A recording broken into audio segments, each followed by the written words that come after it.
did you go to school? What do you think of what's going on right now, mate? These evil little invisible parasites. Satan-worshipping Freemason moron. Do you understand what I'm saying? We're not run by factions. Get the fuck out of camera! There are much more powerful international forces in play. Is this pink guy? Is this what pink guy is? I don't fucking know what's happening.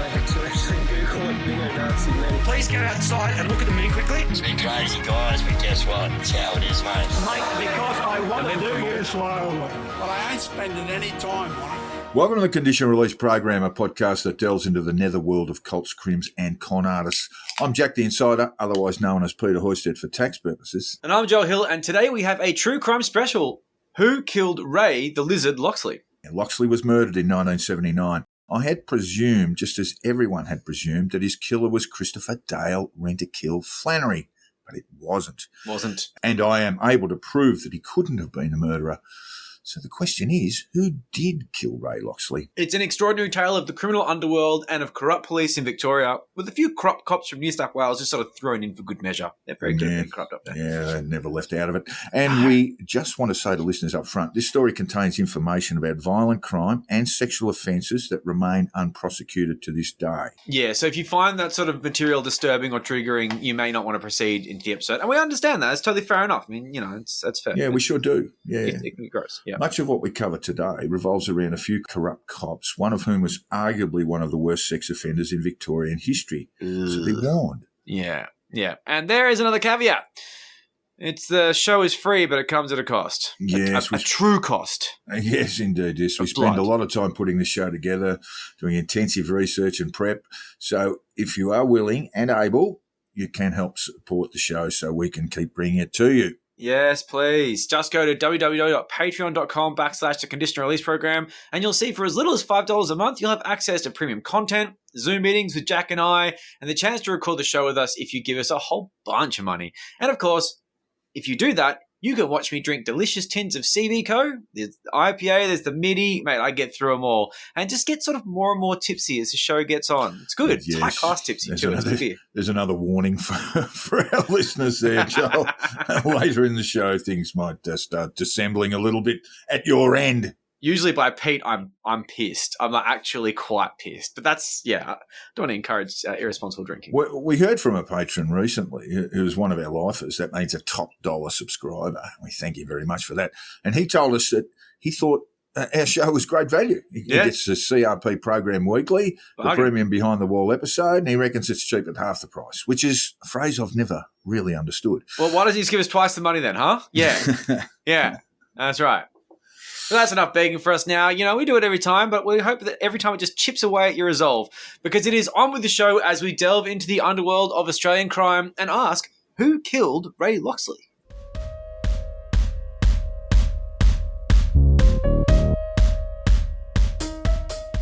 And listeners, I've studied the life and death of Christopher Dale Flannery closer than just about anyone.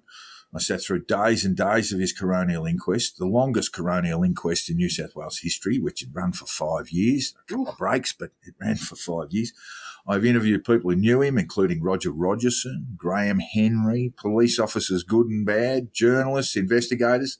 Flannery, of course, was known as Rentakill, a contract killer. There are a number of murders attributed to him. He was tried for the murder of businessman Roger Wilson in 1980, but acquitted after a long trial, then the record for the longest trial in the Victorian Supreme Court. Oof. Now, Flannery disappeared on May 9, 1985.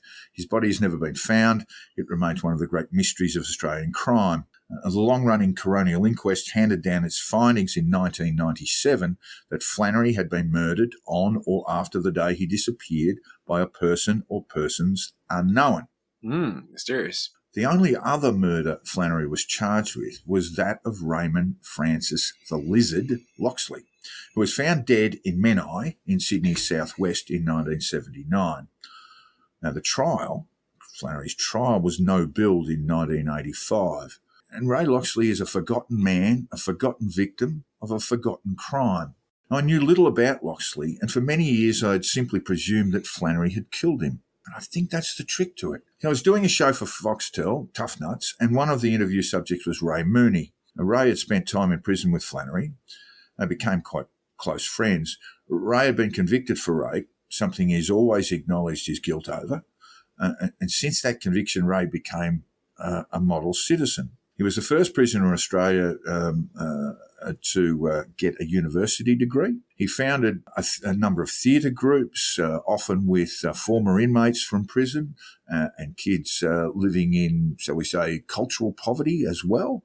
Yeah. And they would put on performances. And Ray would go on to write novels and plays, including the play which would be turned into a film called Every Night, which was a study of Flannery's time in H Division in Pentridge, the maximum security wing of Pentridge Prison, where prisoners were routinely flogged and literally broke rocks during the day.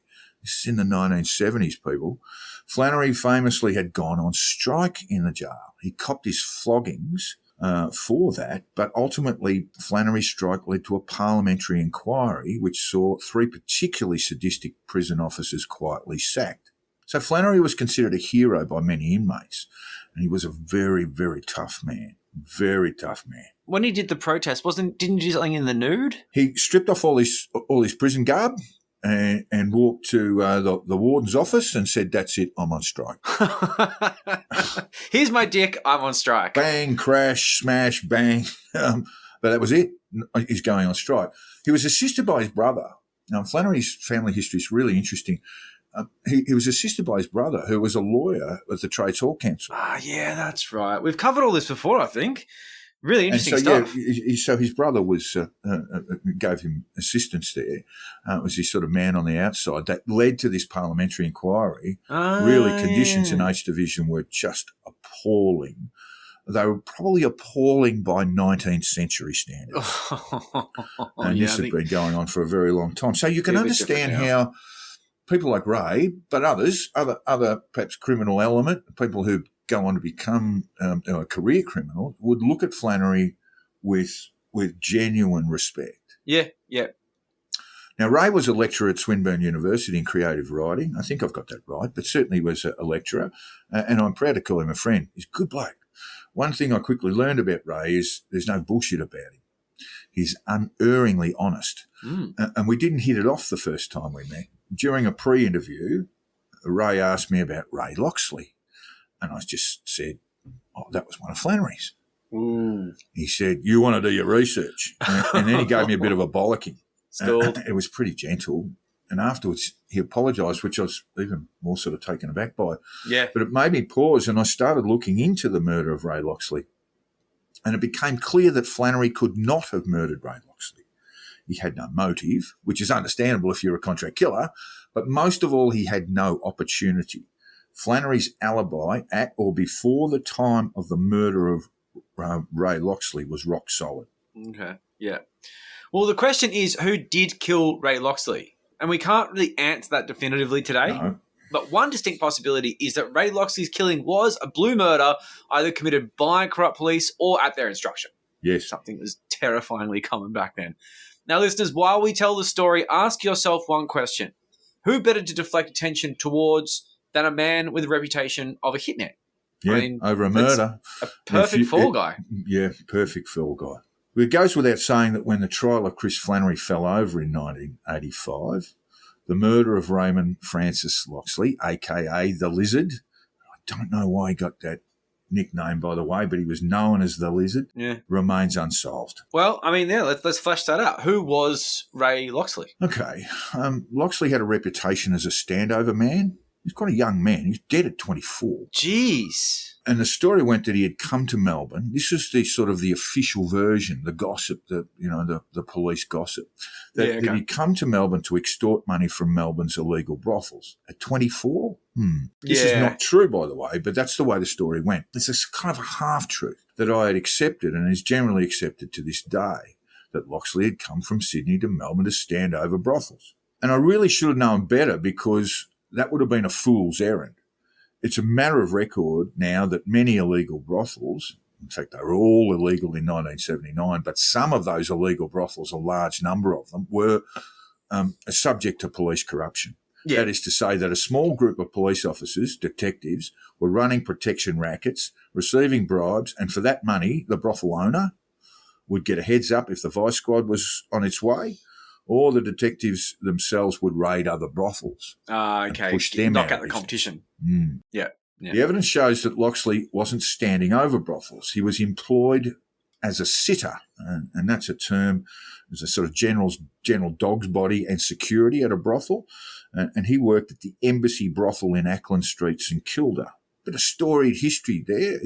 It's owned by a sort of famous artistic family who probably had no idea that their home was being used as a brothel. The Embassy was one of a dozen or more illegal brothels owned and run by a man by the name of Jeffrey Lamb, who's a really nasty piece of work who enticed women to become sex workers with the lure of drugs.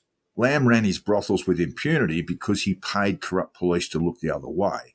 Yeah. But not just that, any other brothels not under the control of Lamb were subject to arrests, fire bombings, and standover tactics employed by corrupt police.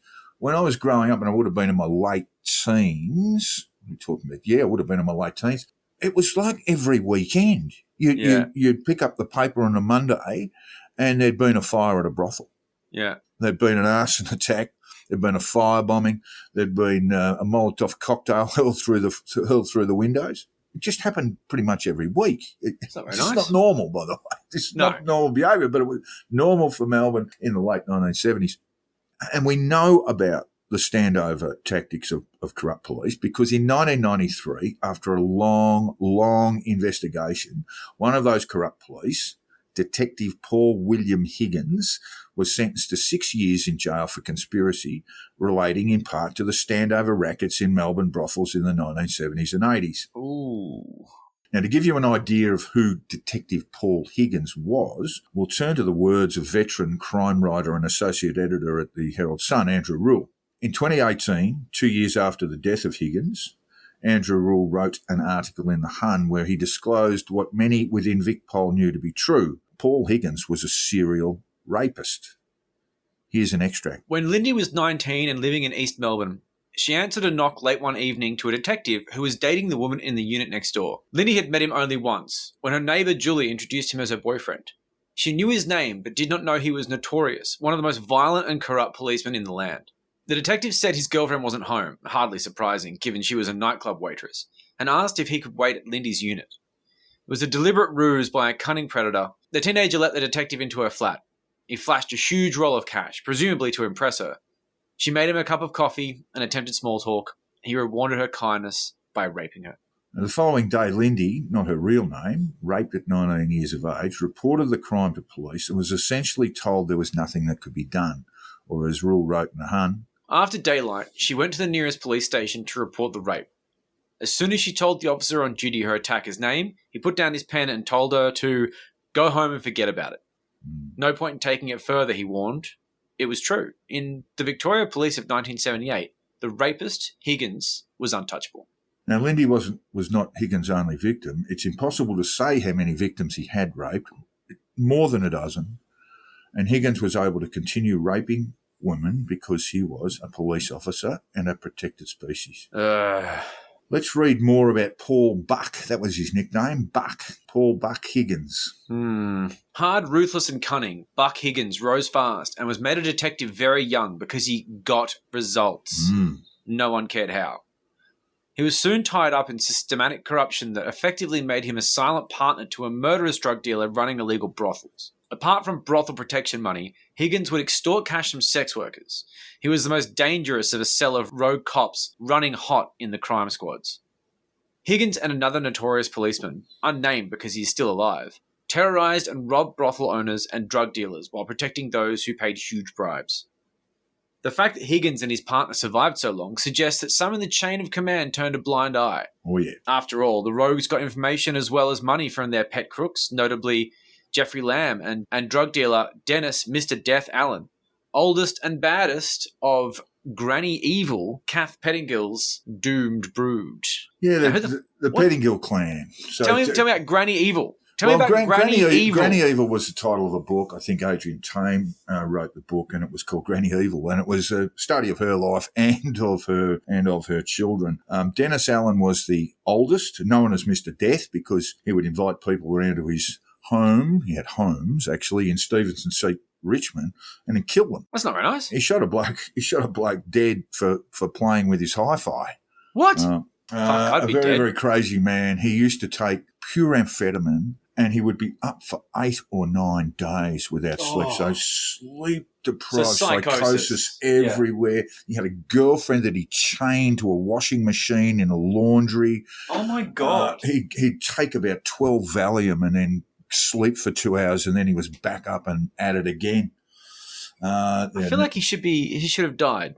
Well, he did. He did die good. prematurely, which is probably a very, very good thing. His brother, Peter Allen, the only other Allen in the Brood, not the cabaret singer, I must add, was a serious drug dealer on his own. Dennis Allen was probably the biggest, shall we say, not street-level dealer, but the biggest wholesaler of heroin in Melbourne in the 70s and 80s. So he had extraordinary wealth. Like I say, he bought up a whole range of houses in Stevenson Street, Richmond, which is now called Cremorne because it's very lovely down by the river. But in those days, it wasn't. It was sort of working man's cottages and things like that. Yeah, that's fair enough. Some of the other surviving brothers were involved.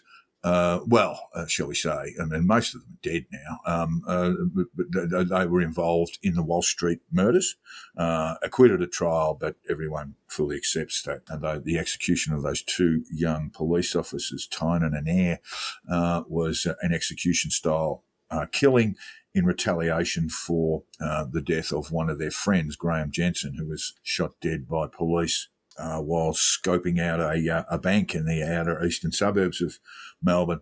So this entire sort of network revolved around Pettingill. She was terrified of Alan. There's a very famous photo, and many of our listeners will have seen it. It was a Christmas card. It was basically Happy Christmas from the Pettingills. And there's Dennis Allen. There's a guy there who can't be identified who looks like he's just walked out of church, but looks really happy being there. And then he's standing next to Dennis.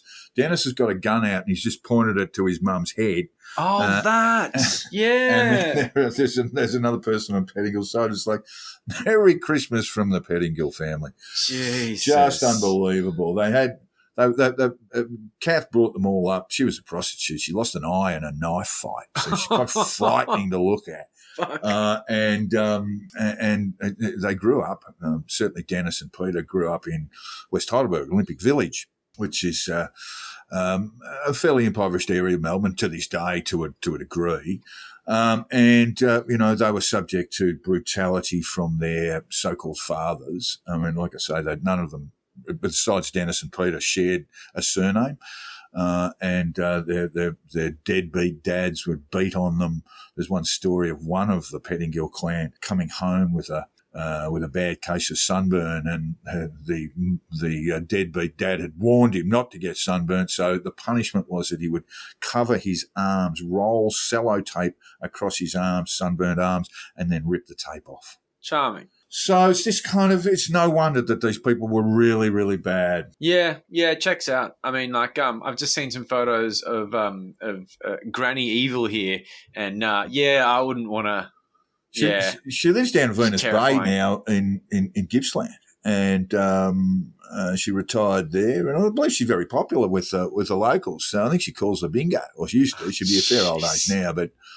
She used to call the bingo, and they all sort of loved her. And she's rough and tough, no doubt about that. But look, I think she was even frightened of Dennis, and Dennis was called Mr. Death, as I say, because he would invite people around to kill them, people to come around and kill them in his home. And there were at least 3 murders, and 2 of them they chopped up in the backyard.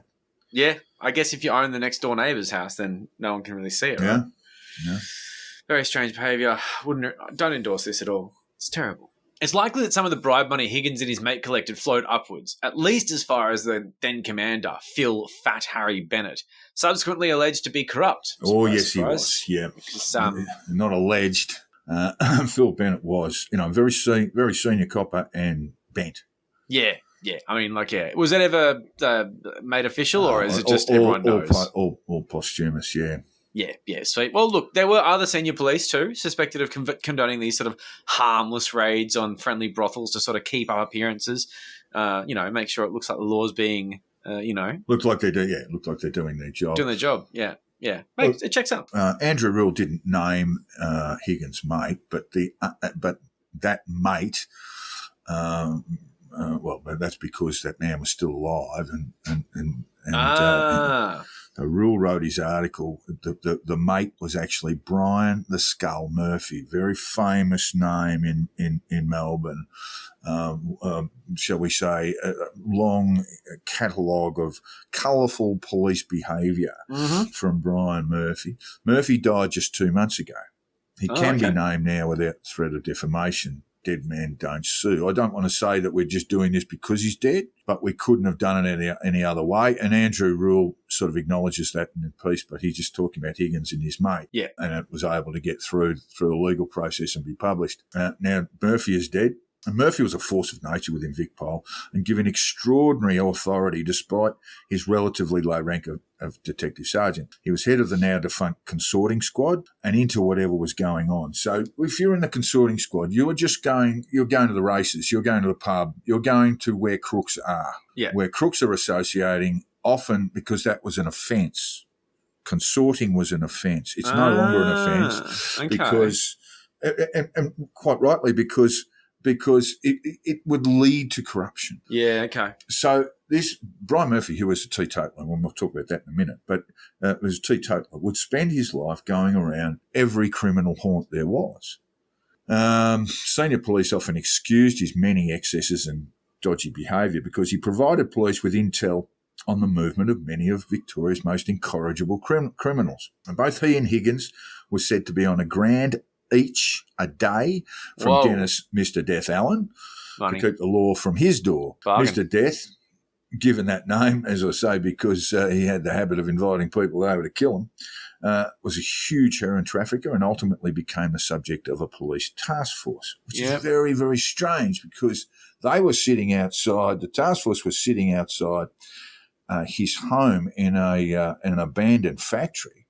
Oh, wow. And they were filming everything that happened there, and they'd see some really bizarre scenes, including Dennis Allen just popping outside, fire a gun into the sky, but also they would see Higgins and Murphy appearing at the place. Yeah, okay. That's a bit sus. He was a pretty easy guy to survey, by the way, because he didn't often leave the home. And the only time he did leave the home was he wandered down to the Cherry Tree Hotel. A lot of Melbourne people will remember that one in Chapel Street, or I think it's Church Street, which becomes Chapel Street, and wander into the Cherry Tree for his favourite drink, which was a jug of Southern Comfort and Coke. Jesus. It's like speeding off his tits, pure amphetamine, and just necking a jug of Southern Comfort and Coke. It's like when Jake orders like the 4 fried chickens and a Coke.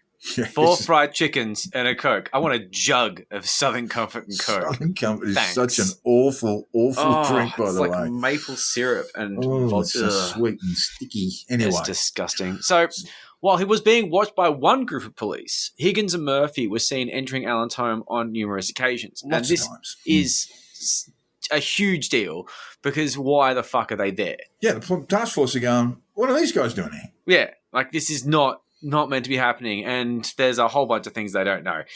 The bizarre scene was explained away by Higgins and Murphy that Allen was an informant, which that's a good story, who provided information leading to the arrest of numerous armed robbers, just stick-up men who, let's face it, they're expendable, right, for the most part. Yeah, but it's not true. You know, it was a lie. So it was a lie made up. Okay. This was the only way to explain the fact that Higgins and Murphy were in close contact with Allen. Because they're watching, you know, there's a smile for the camera. Because there's a task force are literally 50 metres away keeping an eye on you. Yeah. And there's Murphy and Higgins turning up on a regular basis. They were turning up for their cash, $1,000 a day. $1,000 a each. day. Yeah. And they'd also do other things, Joel. They'd do other things like if Allen wanted to go out and commit a bit of violence, a bit of shooting, and even a murder, they would give him police-issued guns. Oh, fuck. And he would go out and commit these crimes with these guns, sometimes murders, and it was untraceable. The ballistics were untraceable, you see. The gun was never left at the scene. The gun was just simply returned to police. Are they not? The police gun's not marked or anything? Like, do they not have barrel markings or anything? So no ballistics on it. No ballistics on it. So no usable ballistics in a criminal trial. Fuck. So Hell. he was not an informant. I'd sort of believed for a long time. In fact, we did a tough nut study on Dennis Allen where we went forward and said that he was an informer, and we got one police officer to talk about it and how he had his special little informer's name and all this sort of stuff. But it wasn't true. It was made up. It had to be created. That fiction had to be created around him. Otherwise, how else to explain the close relationship between Dennis Allen, Mr. Death, and Paul Higgins and Brian Murphy? Yeah, that's it. Other than $1,000 a day, which is probably not the best explanation when you're not meant to be doing that. Yeah, it was seen actually unrolling $14,000, and that was basically a week's pay for both of them. And this is like 1980s money, right? No, yeah, like late 70s, early 80s. Late 70s, early 80s money. So it's real cash. I mean, that's when $2,000 would buy you a car, right? That's a lot of money. It's a lot of money. Yeah. $1,000 a day is a lot of money. It's a lot of money now, but I mean, back then it was real cash. I met, while we were filming Tough Nuts, I met Brian Murphy and I met Paul Higgins. The Higgins meet was fairly short. I didn't know a lot about his background at the time. We interviewed him fairly briefly about some of the more contemporary crooks in Melbourne in and around the sort of underworld shootings at the turn of the century. Yeah. He wasn't of much use, to be honest, in terms of the interview. But Murphy I got to know quite well. And he was quite an engaging character. I just looked and checked my phone. His number's still in there. It's just called Skull. And, and his number's still there. As I say, died a couple of months ago. Yeah. I went to his home on one occasion for a pre-interview, and his lovely wife, his home in Albert Park. Albert Park, was a bit of a sort of working man's a place, not the sort of great asset strength that it is now. Yeah. But that house would be easily worth $4 million, completely untouched. And you have to wonder how the hell he was able to afford it. Well, we sort of know a bit, don't we?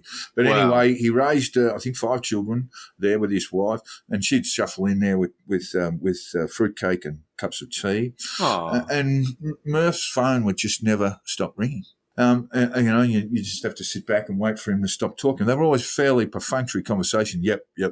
Okay, all right, I'll be in touch. Bang, and it would happen all the time. But it sounded a bit crimey by the sounds of things. And he's Look, he was still in the middle of the criminal network and well informed as we went, despite having millions of dollars under his belt. Well, I'm not sure about that. There were no not overt displays of wealth. Like a big house that he may have bought for a song back in the 1950s or 60s. Fair.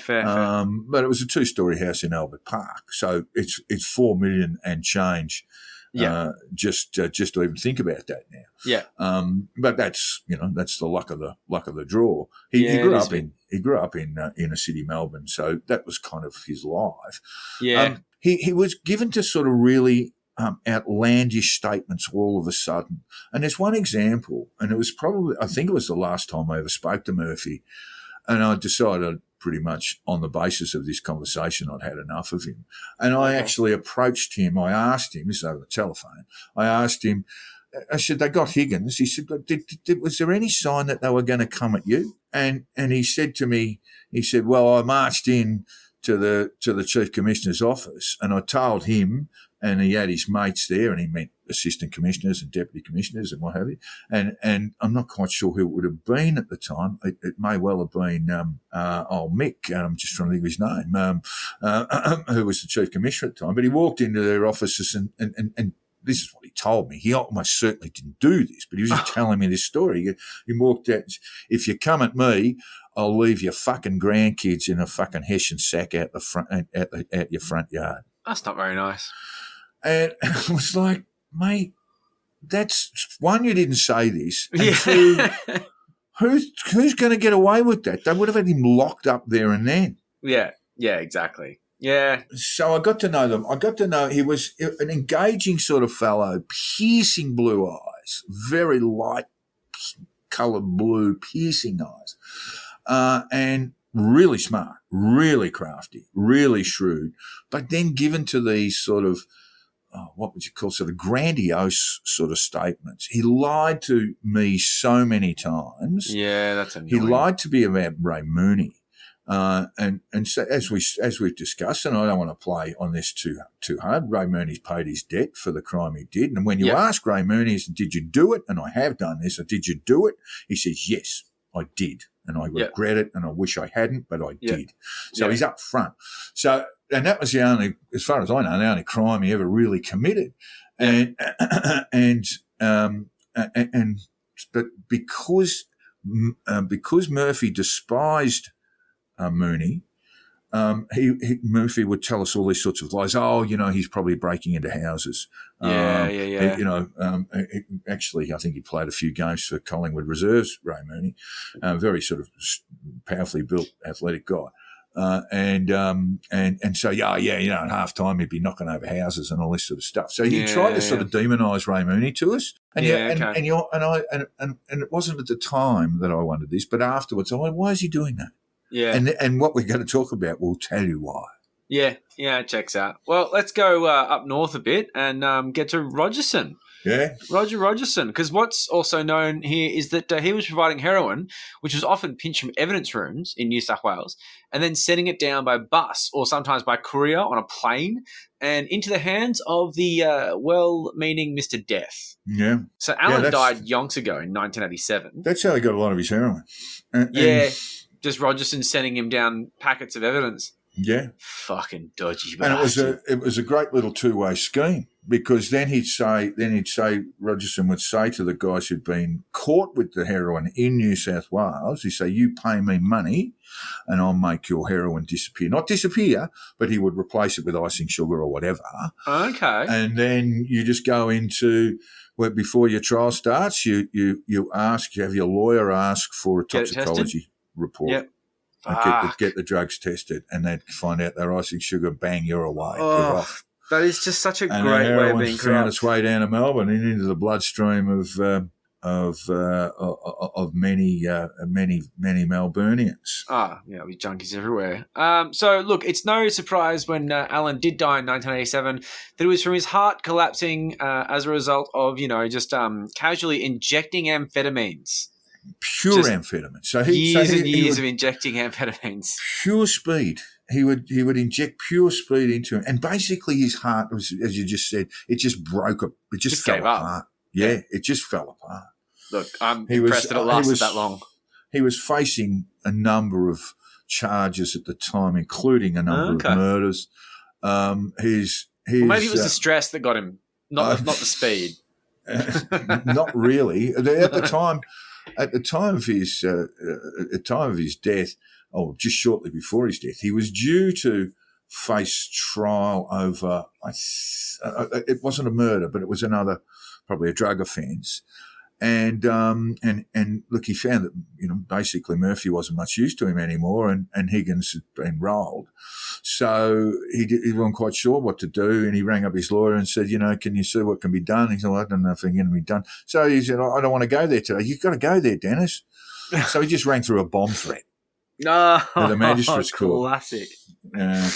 That's great. Someone did that during the HSC at our school. Obviously won't name them. It's a pretty serious way of saying, I don't want to be there today. Oh, yeah. It was just one of those things where it's like, well, I guess the exams are off and we're all going to line up on the field. Good old Barrenjoey High School. What a fun place. So into this nest of vipers in Melbourne came Ray the Lizard Locksley, came from Sydney. And when he wasn't working as a sitter in the embassy brothel, he pulled beers and sometimes worked the door at Mickey's Disco, also in St Kilda. I haven't seen a photo of Ray Locksley. It's not so much about, I've seen his tombstone. And that's basically it. Oh, he was supposed to be young. Pretty thick-set guy, pretty thick-set, solidly built guy, but he was more a barman than a bouncer. And he was both at Mickey's Disco.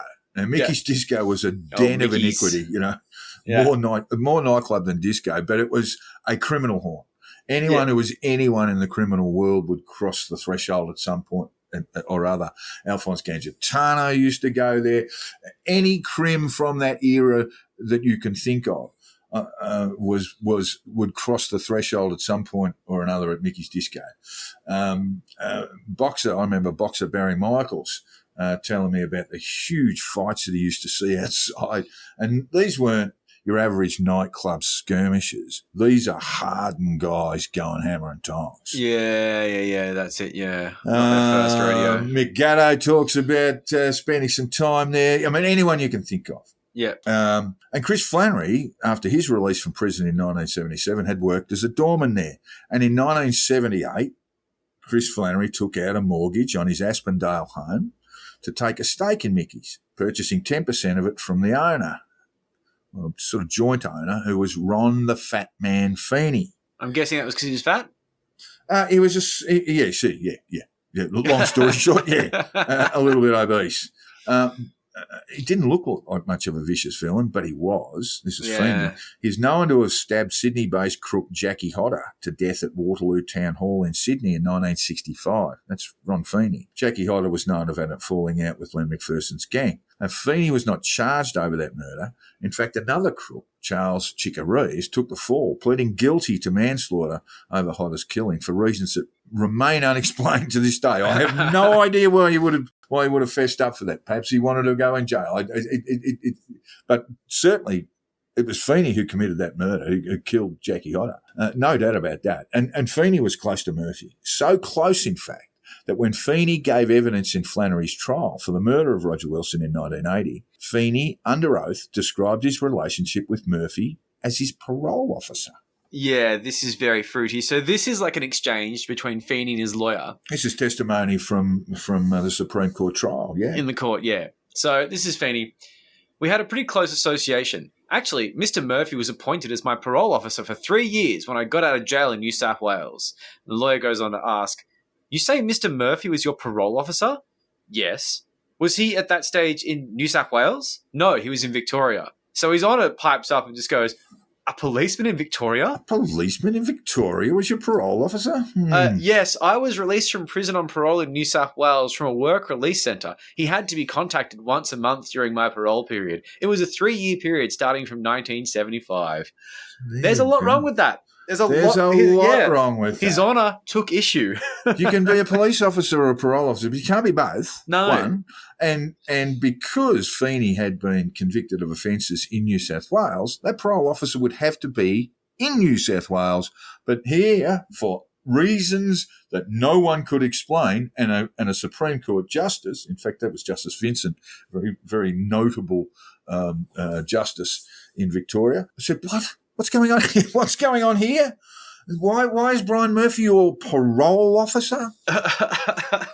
It is bizarre, and it's one of those bizarre things that sort of flows around Brian the Skull Murphy all the time. So many things that you looked at and go, "How did that happen?" Yeah, and we turn to Andrew Rule again. The older man, Murphy. So Andrew didn't name Murphy, but we will because we know who he's talking about. The older man, Murphy, was known for dangerous stunts. One was to open the hatch in a South Melbourne police cell door and fire shots through it into the back wall as prisoners cowered. Another trick was to wear a gorilla mask while driving a police car to frighten motorists. Thank God he didn't drink. He was crazy enough sober, the retired officer says. Outlandish, childish stuff. Yeah. Crazy. Just a fucking psycho. Neither Murphy nor the serial rapist Higgins did drink, but they were at Mickey's Disco a lot. Yeah. And it was around this time that Flannery, as co-owner of Mickey's, discovered Murphy and Higgins were receiving under-the-table payments from Feeney.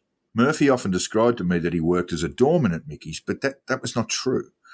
They would hang around the place, often arranging free drinks for their police associates, but they didn't perform any work at the place, security or otherwise. Flannery had a problem with Murphy. He disliked Murphy on reputation. Murphy was known to have killed a criminal or career criminal, Neil Collingburn, in police custody. Collingburn was severely injured after Murphy and another officer responded to what Murphy and others other police described as an attack on a junior officer at the Russell Street muster room in 1971. Collingburn died of septicemia after suffering a ruptured duodenum. That's a serious kicking. Mm-hmm. You know, for those unfamiliar with the duodenum, it's the first part of the small intestine that connects to the stomach. So it's around somewhere between your stomach and your abdomen. It doesn't rupture easily without being pierced. And what we're trying to say here is that a ruptured duodenum is the result of a seriously brutal attack. And the septicemia, well, that's from what's in your duodenum. We'll leave you to figure out what that is. It's poo. It's poo. It's It poo, is. goddammit. Yeah, it's going to poison him. And a poisoned Neil Collingburn. It's fucking disgusting. Yeah. It'll be such a horrific way to die. Ugh, poo poisoning. Anyway, Murphy and a junior police officer were charged with manslaughter but acquitted at trial. 2 witnesses, Ian Revell Carroll and Tom Canillan, gave evidence at the trial that Murphy had attacked Collingburn and beaten him senseless. Duodenum, man, fucked him up. But the evidence from police witnesses was accepted by the jury, and the rest was history. Brian Murphy was returned to duty. His suspension get away with lifted, more and shit. he was given all the back pay that he missed out on. Now, Like he fucking needed it. You mentioned Tom Canellan, who I don't know all that well, but Ian Revell Carroll is a really interesting character, and I don't want to get into too long a tangent. Yeah. But Ian Revell Carroll was how do we put him? A career criminal, an armed robber. Yeah. He was a collector of vintage cars. Nice. But he was also involved in a shootout with Russell Mad Dog Cox. And we don't quite know what it was all over, but he was involved in a shootout. Cox was shot, I believe, in the leg, and Cox in turn had shot Carroll dead. Now, Russell Cox is still alive, but he was tried over the murder of Ian Revell Carroll and was acquitted on self-defence grounds. And when the police arrived at Cox's house, he was on the run. Had been Australia's most wanted man for 11 years. When they came across his house, they found a lot of blood there. They found Ian Revell Carroll dead. Cox had gone, fled with his nurse lover, and remained staunch with him throughout his entire career, throughout his entire life. And Cox had fled with obviously quite a lot of money that he had obtained from being naughty. Yeah, from being a bit naughty. We won't go into it any further, but he left a lot of stuff behind. And what it was kind of like the Bunnings armed robbery kit. You know, there were I can imagine that. You know, makeup, wigs, you know, all sorts of disguises, all sorts of things like that. There were books on stage makeup. There were ways of basically changing his identity. He'd been, as I say, on the run for 11 years. So Ian Revell Carroll was one of those who witnessed the savage beating of Neil Collingburn, by Murphy, but the jury did not believe Ian Revell Carroll or Tom Canellan either. Interesting. Collingburn was a mate of Flannery's, and Flannery, you know, the deceased, and Flannery did not accept the verdict of the jury, fair to say. From that moment in, Murphy and Flannery were bitter enemies. And they had a magnificent stoush, apparently, at Mickey's over the Neil Collingburn thing. So they were not friendly. And you also have to please understand the sort of man Chris Flannery was, he would never take a backward step ever. And even if he was outnumbered or if it was indeed very serious, very violent police, he just never would take a backward step. Yeah. Yeah, okay. Now, That's worth knowing.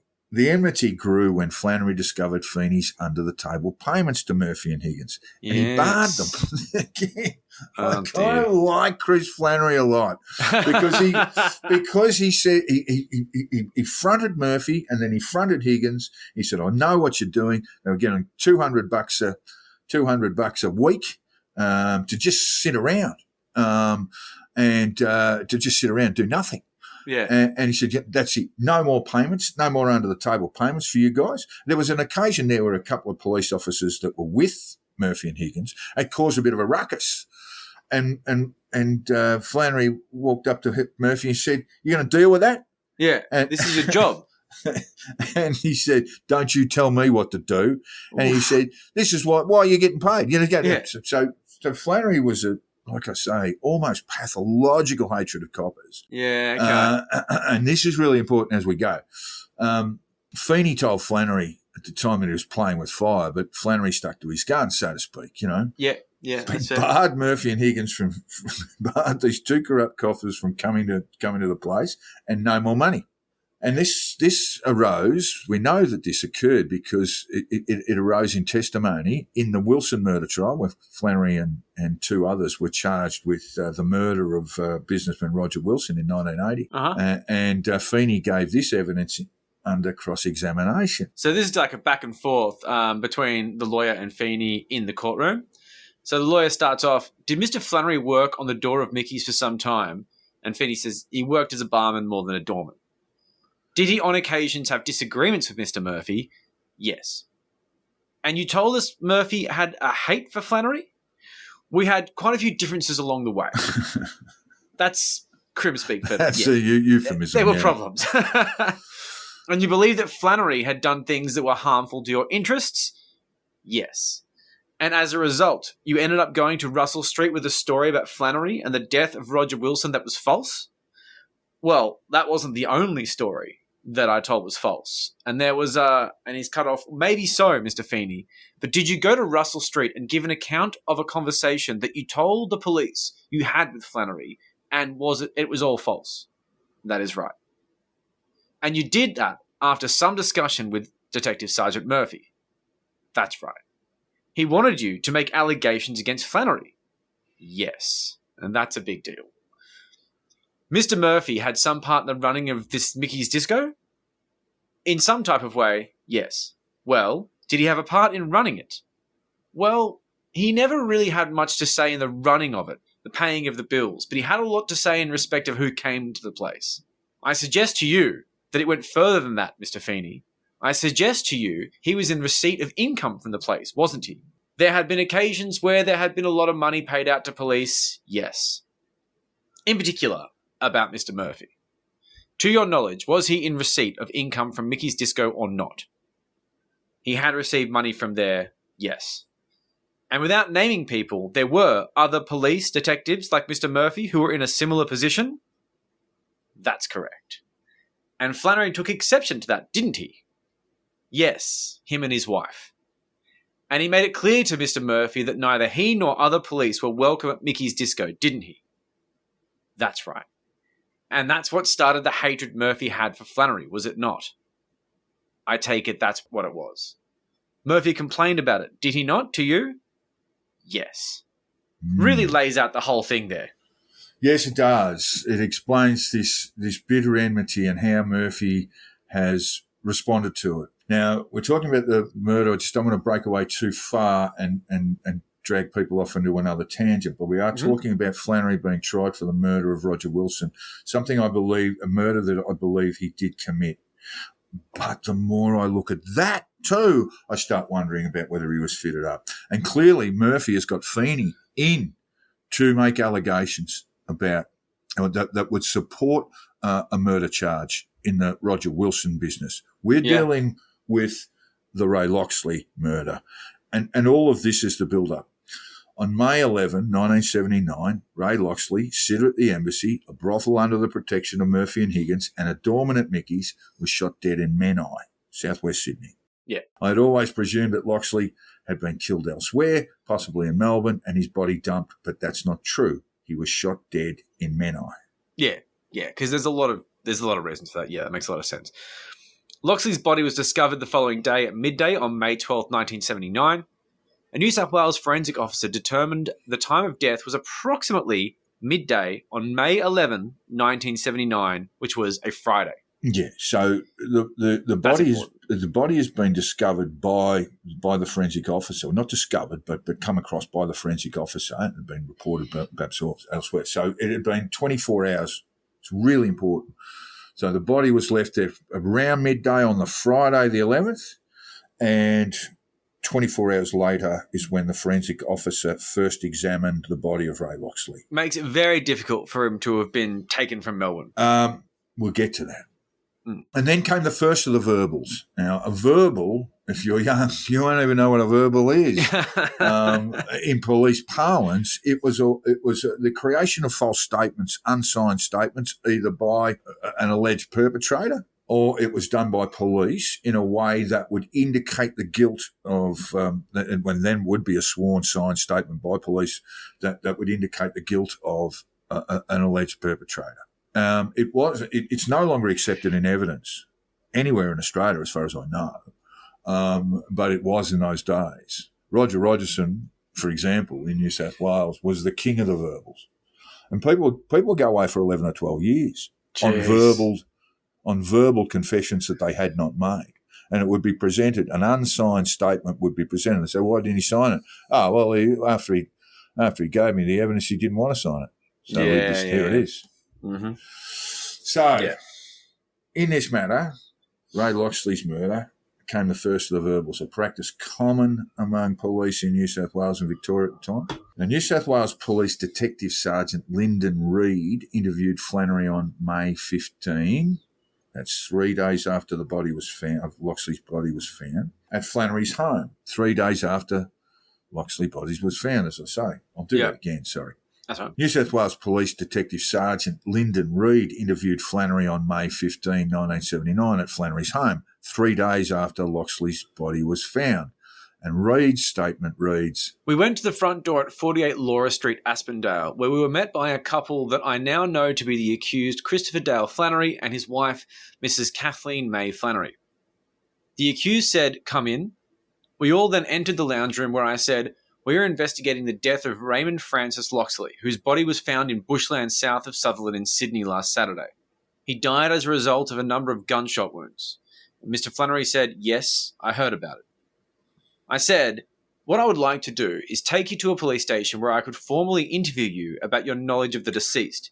And the accused said, 'No, I don't want to go to a police station. I will talk to you here.' And I said, 'All right, but we need to interview you separately.' Miss Flannery said, 'That's all right. We'll go at the back.' And then she left. That's Kath Flannery, his wife. Yes, his wife, yeah. And she left the room with Detective Lawson and Gray. We sat in the lounge room, and I said, 'I will make some notes of our conversation.' And the accused said, 'No way. If you make notes, I won't talk to you. We will just talk generally or the whole thing's off.'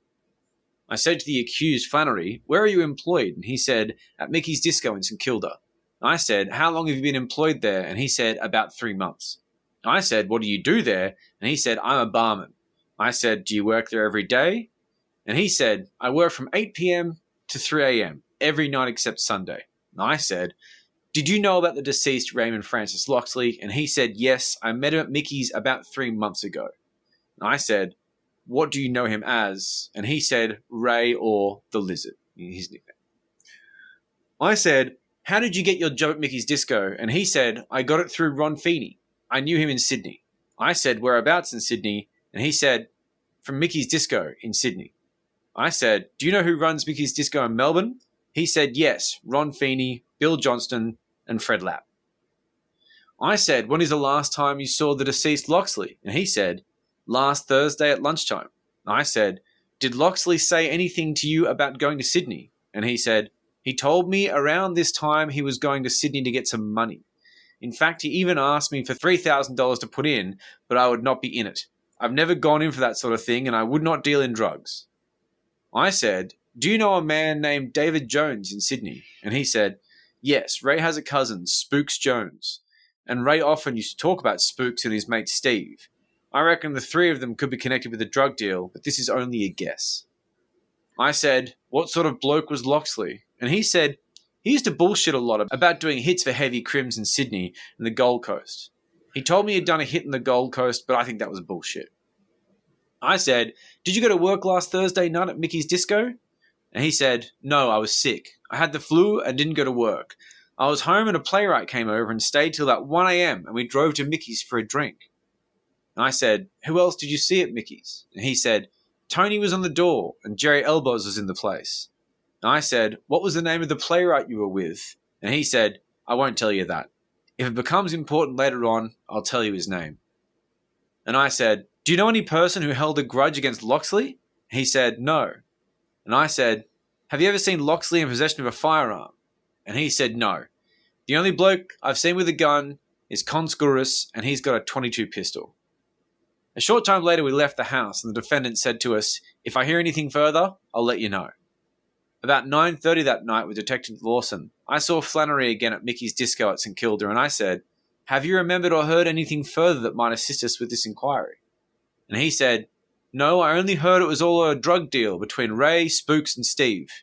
I've heard word that Ray's mucked up a few deals and his mouth is too big." And I said, "Do you know whether Spooks or Steve actually killed Ray, or did they get someone to do it?" And he said, "I don't know that." Detective Dawson and I returned to Sydney on the night of 16th May 1979. Okay, so the playwright in question, in case you were wondering, was Ray Mooney. Yeah. And Ray's confirmed that he spent basically the evening with Flannery on that afternoon, on that evening, and then they both went to Mickey's later that night, and then they both went back to Flannery's home in Aspendale, and Ray Mooney spent the night there with him. So this is the night before the murder. The murder actually occurred, in fact, the morning of the murder, if we talk about Ray Mooney leaving the Flannery house at 8:30 that morning. So later Mooney spoke to Flannery, who denied saying anything besides providing the alibi evidence he provided to Reed. So what we know about Flannery, what we've just been talking about here with Flannery, tells you that this statement is bullshit. Yeah. Right? That most of this statement is bullshit. And why do I think it was a verbal? Well, Ray Mooney told me so, and I've no reason to disbelieve him. But look further, and he's a hard man who really has an extensive criminal background and an almost pathological hatred of police. Yep. And ask yourself why Flannery would be adding in all sorts of extraneous information about drug deals gone wrong and coughing on workmates of his who toted a .22 caliber pistol. It doesn't make any sense. Yeah. Flannery is not going to be friendly with police. Yeah, that makes sense. Yeah. Now, this sort of relates to, Reed, the police officer, Lyndon Reed, Detective Sergeant Lyndon Reed, had some form. He and Flannery knew each other pretty well. Okay. Right? And Flannery was arrested quite famously in West Ryde in 1978, West Ryde railway station, by Roger Rogerson. Lyndon Reed was also there. Rogerson would describe the arrest as the most violent thing he'd ever experienced, which seemed to be a nonsense. Flannery was arrested for an armed robbery that he did commit in Perth, but he's later acquitted of. And so Rogerson made up this big story, but the police had basically seriously outnumbered Flannery and another crook by the name of Archie Butterley, who was another career armed robber. And they take him back to the police station. They take Flannery back to the police station. And Flannery, like I say, was a willing guy. He's throwing a punch at Lyndon Reed and break his jaw. Oh, wow. That's a good one. Yeah. And anyway, so there's a little bit of background there, and I'm just asking listeners to think about that statement that Lyndon Reed provided. Now, besides alibi evidence, Flannery would have given him nothing, just nothing. Yeah. And 3 months would go by until Flannery was taken to the police station and interviewed again in relation to the murder of Ray Locksley, and this time there was a verbal from Brian Murphy. They're all fucking having a go. And so this is a statement that Murphy prepared. Yeah. So Murphy goes on to say, about 8:50 p.m. on Thursday, 9th August 1979, I saw Christopher Dale Flannery sitting in the centre of the muster room of the homicide office. At the time, he was having a conversation with Detective Sergeant Worsley and Detective Duff and was making notes in his notebook. At the completion of that conversation, Sergeant Worsley and Detective Duff moved away from where Flannery was sitting, and Flannery said to me, "Can I see you for a minute, Brian?" I just want to pull you up there. Sorry. Yep. I just want to pull you up there. Detective Sergeant Worsley and Detective Duff were New South Wales Homicide Squad detectives. Yep. Because, of course, Ray Locksley's body had been found in Menai.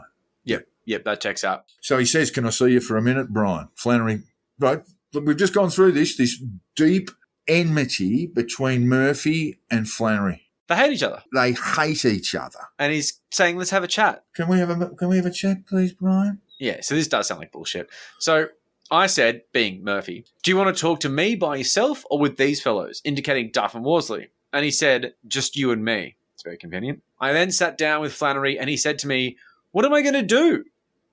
And I said, "What about, Chris?" And he said, "The Sydney Jacks are interviewing me over the murder of the lizard."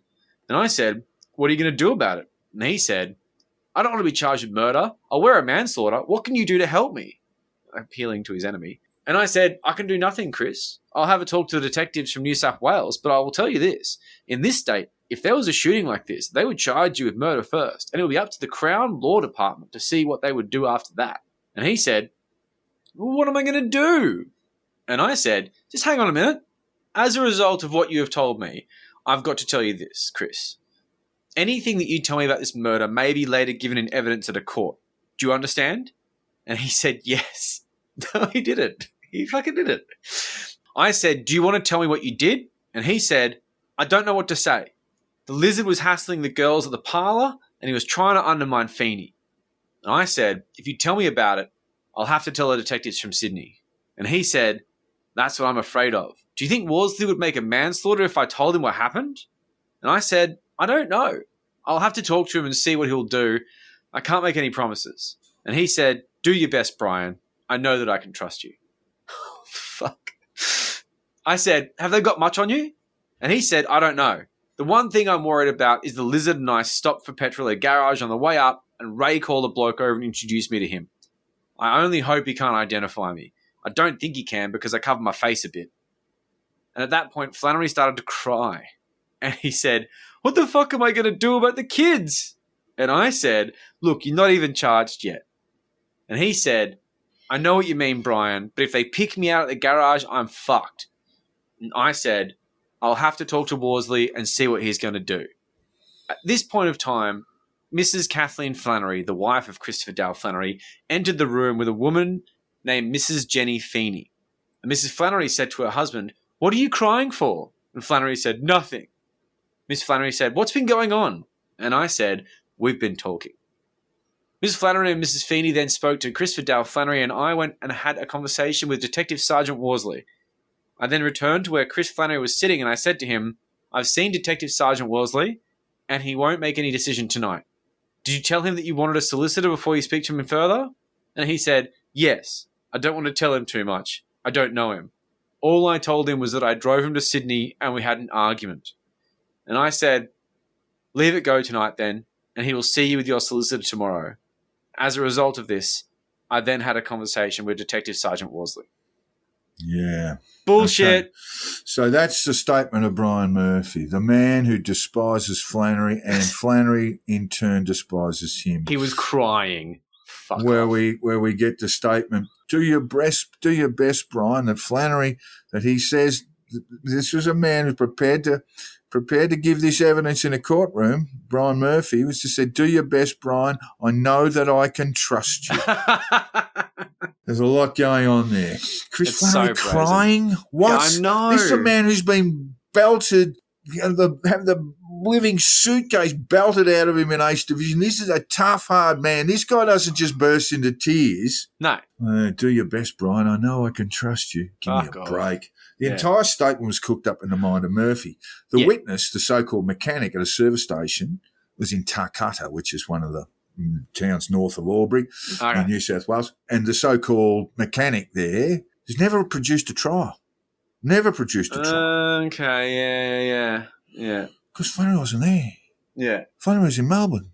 Yeah. Flannery wasn't driving up to Sydney. Exactly. And that was all in 1979. Flannery would not be charged for this murder, by the way, despite the verbals, despite the statement from Murphy, the statement from the New South Wales copper.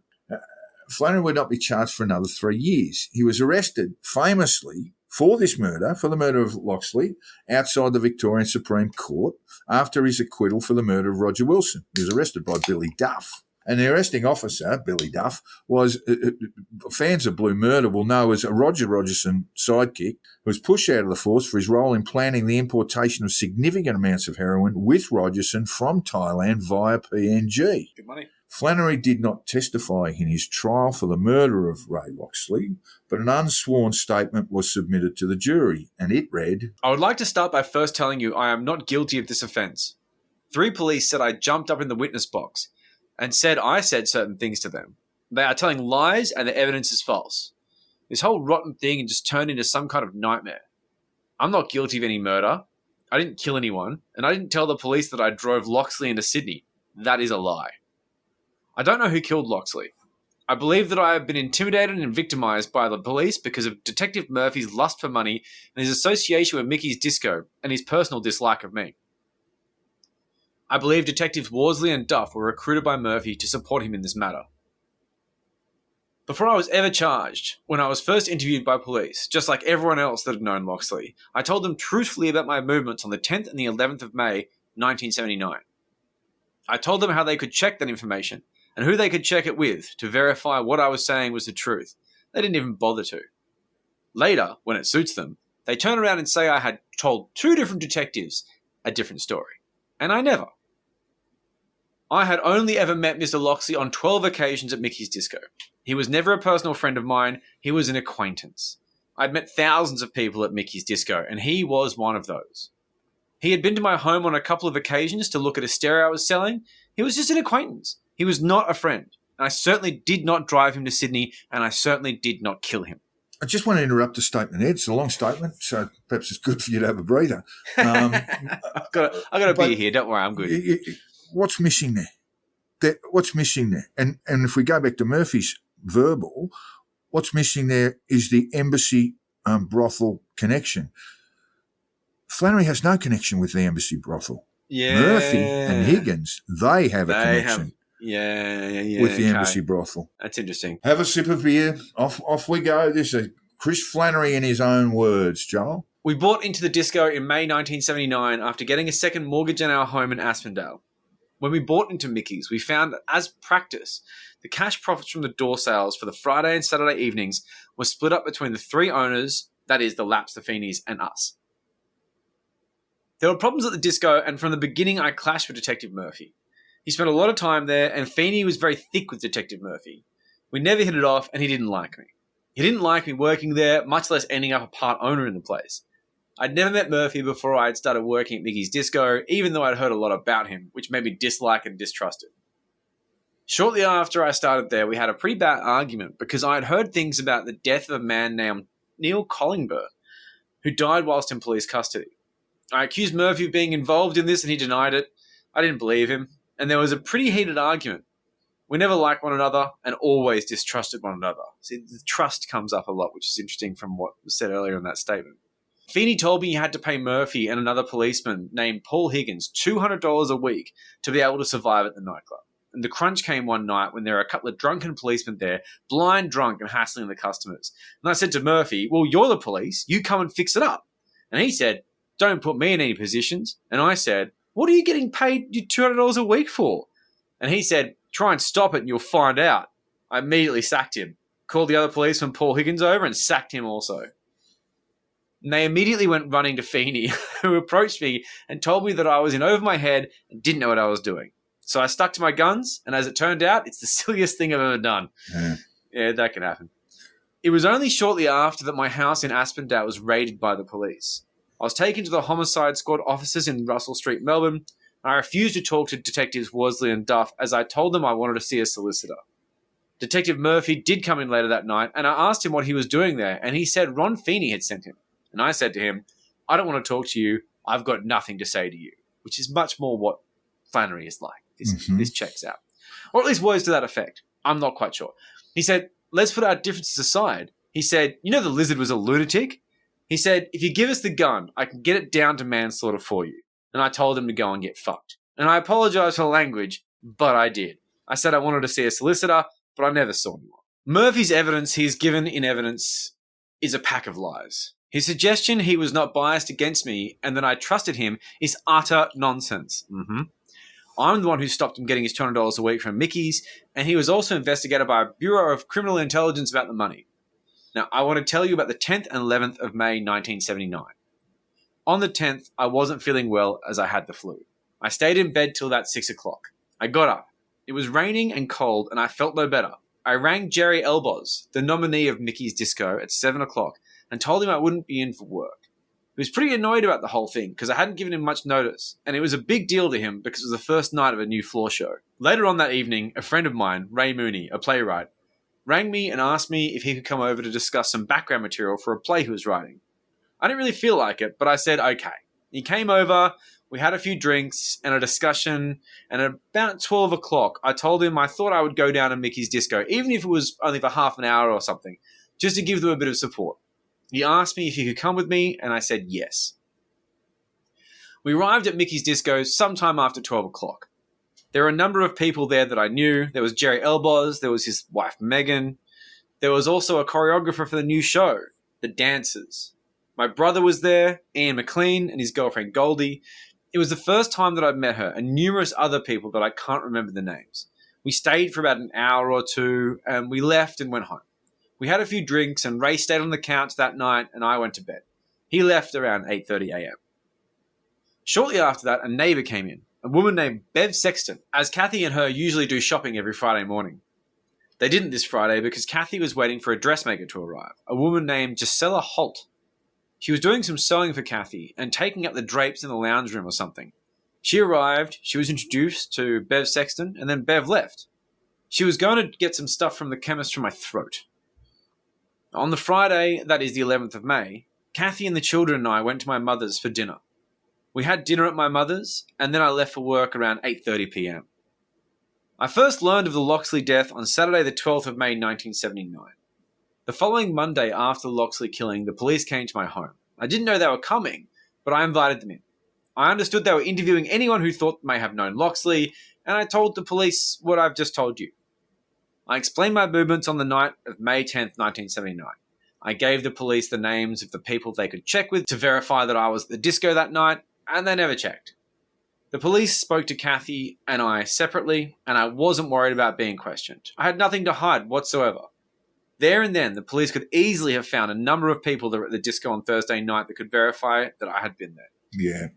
Let's just get back to Locksley killed on Friday at midday. Yep. Flannery with Mooney until 8:30 in the morning on the Friday. And that's it. It's an 11-hour drive in those days to Sydney from Melbourne.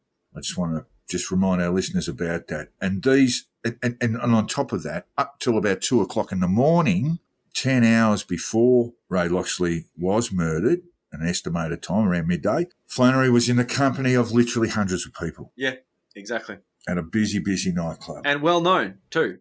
And Murphy's verbal would not stand up in court. You know, and the other thing about Murphy that's worth remembering here is that Murphy would rarely give evidence in court in any matter because he would fly off, like the conversations I used to have with him. He would fly off into these sort of really crazy sort of, like I say, sort of grandiose statements, you know, one statement even more, you know, sort of amplified than the last and less convincing. So he was not the sort of guy like Rogerson was, for example, who could persuade juries. Yeah, Murphy would go off and become distracted and become very colourful with his language in the sort of way that a defence counsel would go, hello. Yeah, yeah. Whereas Rogerson was very smooth and very smart, very charismatic. Yeah. So let's just get back to the alibi evidence. We just talked about it briefly. Remember the evidence of a New South Wales forensic expert that declared that Locksley had died on or around midday on Friday, 11 May 1979. That's not 6 hours by either way, by the way. That's an hour or so. And that's determined by putrefaction, ambient temperature, the amount of clothing the victim was wearing. These sorts of things can be determined very, very quickly. Yeah, forensic science. Not within a 6 or 12-hour span, someone who's only been found within 24 hours of death, but they can be very, very precise with that time. So it's not 6 hours either way. It might be an hour either way. That would be the most you could expect. So it gets worse because the cops messed this up. The New South Wales cops messed this up. They read the forensic expert's report and miscalculated the time of Ray Locksley's death. The report from Dr. Gomez, the forensic surgeon, was confusing. He had stated in his autopsy report that the body had been dead for 30 hours, but it was not clear if it was 30 hours from when the autopsy commenced, which is 6 o'clock on the Saturday night, or if it was 30 hours from from when he first came across the body at midday on the Saturday. And the cops got really confused about that. And so they basically set up an alibi, or they tried to set up an alibi pathway that Flannery would not have, but they buggered up their own time. They actually were looking at an alibi at around about 6 o'clock in the morning when Flannery was when they claimed Flannery would have killed him. Now he has alibis up the wazoo for that, obviously, not least of all Ray Mooney staying at his home, but also they've got this verbal that says that Flannery had basically kicked Locksley out of the car after they'd had an argument at 6 o'clock in the morning in Sydney. So they've created this time frame that's actually not right. Yeah, it doesn't work. Right, because they're confused. They've become confused, and Gomez's report was apparently quite confusing. And they've gone 30 hours back from the time the body was first found, but it was actually Gomez referring to 30 hours from when the autopsy commenced. Okay. Which took you back to that midday Saturday. Yeah. Okay. So, and in order just to clarify this, so Flannery is now facing a committal. This is now in 1982. He's facing a committal hearing over the murder of Ray Locksley, and Flannery's lawyer gets or questions Dr. Gomez in the box. Yeah. So this is another back and forth between the lawyer and Gomez, and it starts with the lawyer asking, information you've given to this court would place the time of death at around 12 midday on 11th of May. That is correct. That's the Saturday, yep. You would not be 6 hours out, would you, Doctor? Well, you can. And Gomez was referring to the possibility of Locksley being murdered 6 hours after midday, not 6 hours before midday, yes. Getting the plus and minus mixed up here. Had the body died earlier that night? Well, I could say this much, that the body had not died 6 hours earlier. I can put it at that. Uh-oh. Now, what I am putting to you is your estimate couldn't be that far out as being 6 hours earlier than midday on the 11th that the body died. Earlier, 6 hours earlier, on 12 p.m. on the 11th, couldn't be that far out, could it be? No. Dr. Gomez says no.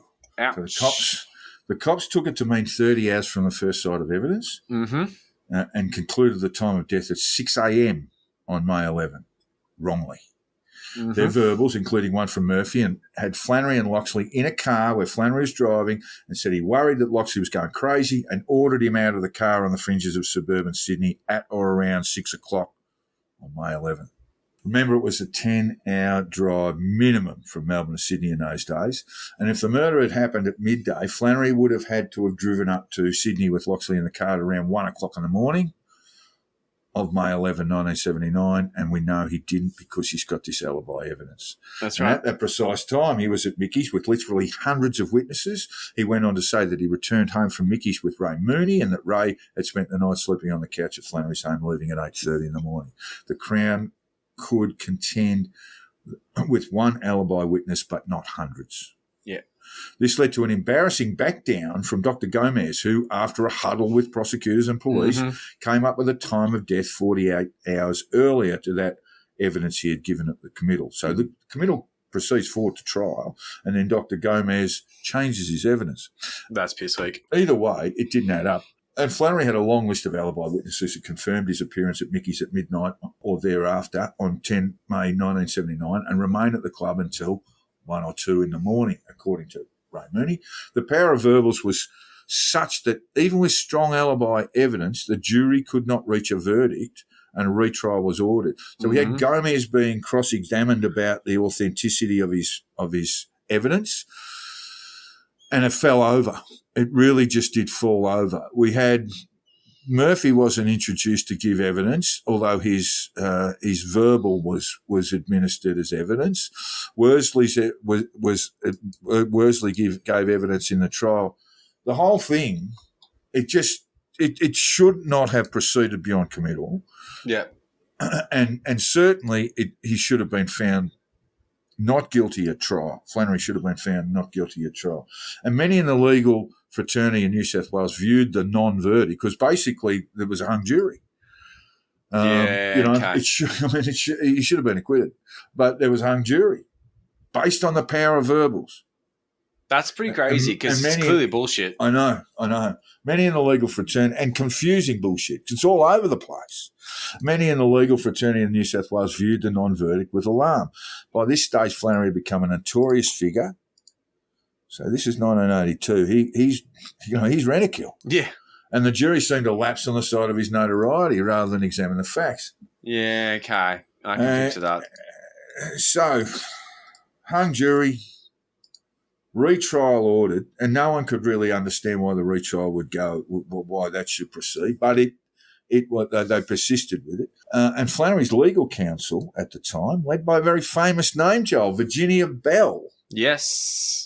She was Flannery's solicitor at the time. Now, Virginia Bell, as many listeners would know, would go on to be a High Court justice. Yes, very much so. And in a letter that she wrote after the first trial, after the hung jury, she wrote a letter to the dear attorney to the Attorney General, seeking that the murder charge be no billed. Yes, trying to get it sort of struck out, basically. The letter read this: Dear Attorney, Regina v. Christopher Dale Flannery murder. Regina being like the Crown, basically. The Crown. Yeah. We act for the above-named accused. By letter dated the 28th of October 1982, we made application to the former Attorney General that a no bill of indictment be filed against our client in respect of this matter. Our application was unsuccessful. We have now been given access to some relevant material which was not available to us when we lodged our no bill application. We have inspected portions of the Victorian Police Bureau of Internal Investigations file relating to Detective Brian Francis Murphy. A crucial issue at our client's forthcoming trial will be the credit of Detective Murphy. Detective Murphy has given evidence that our client made certain oral admissions to him concerning this matter on the evening of the 9th of August 1979. Our client denies making these admissions. No other person corroborates Detective Murphy's account of the conversation. Detective Murphy's evidence is the only evidence which could be said to link our client to the commission of the offence. In the absence of Detective Murphy's evidence, it is respectfully suggested, they always say that sort of stuff, that the Crown would not have a case sufficient to be put to a jury. Our client was a part owner of a discotheque, Mickey's Disco, at the time he was said to have made the relevant admissions to Detective Murphy. Detective Murphy has conceded in evidence, both at the first trial and the committal hearing, that he was subject of an investigation by the Bureau of Internal Investigation concerning an allegation made by Mr. and Mrs. Fred Labb that he, Murphy, had corruptly received monies from the proprietors of Mickey's Disco. Detective Murphy has denied these allegations on oath. He has given an account in his evidence of receiving checks at the disco on behalf of his brother, Pat Murphy, a plumber. It was Detective Murphy's evidence that he had not received payments of cash from any person at Mickey's Disco. Detective Murphy went on to note in his evidence that it was his belief that Mrs. Labb had resiled from the allegations she had earlier made against him. Inspection of the police file concerning this matter confirms that Mr. and Mrs. Labb did make subsequent statements to investigating police in which they both expressed their belief that earlier allegations made by them about Murphy had been incorrect. However, Mrs. Labb does not depart from her statement that she paid sums of money to Detective Murphy. In her second statement, she expresses her belief the monies paid by her to Murphy were for the benefit of Murphy's brother. Of greater significance is the fact that Detective Murphy's account of the incident given to Inspector Dole in the form of a record of interview on the 25th of November 1980 departs in important matters of detail from his account of these matters given in evidence before the coroner and at the first trial. In particular, Detective Murphy acknowledges in the record of interview that he received cash at the disco on 4 or 5 occasions. He again states that this money was received by him on behalf of his brother. They must have had fucked plumbing. Good Lord. Yes. In our submission, the discrepancies between Detective Murphy's accounts of this episode detract significantly from his credit. The Crown have also been granted access to the relevant portions of the Victorian Police Commissioner's file. In the light of the information contained therein, we ask that you give further consideration to directing that a no bill of indictment be filed against our client, Virginia Bell, solicitor. Yes, of course, Virginia Bell would go on to become a Justice of the High Court of Australia. She also worked on the Wood Royal Commission into New South Wales Police between 1994 and 1997. She was admitted as a solicitor in 1977, so at this point she was pretty new to legal practice, but she is a very clever cookie now. Well, you can see in that letter, she's like, you know, she's speaking with the confidence of a fucking veteran, but she's only been doing it for a couple of years. Yeah, but the no bill application was denied. At that point, a retrial was set, which involved all sorts of shenanigans, including false medical evidence from Dr. Jeffrey Edelston, who was later convicted of pervert course of justice and jailed over the matter. And that relates to some tattoo removals. There was a judge waiting to hear the matter, the Locksley matter, and there was a fear from Flannery that he was something of a hanging judge. So he sought the assistance of Jeffrey Edelston and Edelston wrote basically a medical note, a medical explanation why Flannery couldn't stand trial, and that was because he had undergone tattoo removal which had become infected. Oh, wow. And that was all made up. And Edelston, as a result of that, went to jail and was struck off as a doctor. But ultimately, the retrial did not proceed, and the trial of Flannery was eventually no-billed in 1985. So another couple of years went by before it was ultimately knocked over. And that came about because the forensic scientist, Dr. Gomez, died of natural causes, it must be said. But Flannery, so it proves what we're going through here is just says that Flannery did not kill Ray Locksley. Yeah. Alibi evidence out the window. Verbals completely fabricated. So who did? Mm-hmm. And I asked Ray Mooney what Chris had told him at the time. And Ray replied that Flannery didn't know who the killer of Ray Locksley was, as he said in his statement, by the way, unsigned statement, or why Locksley was murdered. But he said that Flannery had told him that Buck Higgins, used to boast about the numbers of crooks he'd put off, killed. Yeah. Now, there may have been drug deals gone wrong, there may have been other motives, other incidents, but it's more likely than not that Ray Locksley was killed by corrupt police or under the instruction of corrupt police that included Brian Murphy and Paul Higgins. One who had killed a man in custody, the other, widely known within Vicpol as a serial rapist. Mm-hmm. And as we wrap, listeners, just think again what better man to label as a murderer than one who was known as a killer for hire. Absolutely. It was almost a perfect murder. Almost. And you have been listening to the Conditional Release program with your host, Jack the Insider and Joel Hill. Jack can be found on Twitter on @JackTheInsider and Joel on @CrunchyMoses with AK. Set up a Facebook page you can find fairly easily, and if you enjoyed the episode, please share it on social media. As we said at the front of the program, we have a Patreon to help keep this sustainable. It's bloody time-consuming. It is. And we still have to pay rent. Help keep the lights on, folks. Yes, I wish I could say it was a mortgage, but it's not.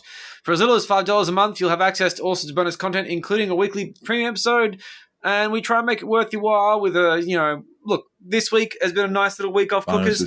But the pre episode will be full of guru bullshit. There's lots of stuff if you become salacious stuff. Yeah. Where we go loose. Loose. Exactly. And finally, all feedback, tips, and death threats should be sent to the Conditional Release program @gmail.com. We would love to hear from you, even if it's to tell us that Brian the Skull Murphy is still alive. Oh no! No, guys, he's dead. He's not suing us. I hope not. Is he? We'll see. All right. See you later, guys. Thanks for coming. Thanks. Bye. I don't think I ever want to talk to any of those people. Fuck me, you guys are bastards!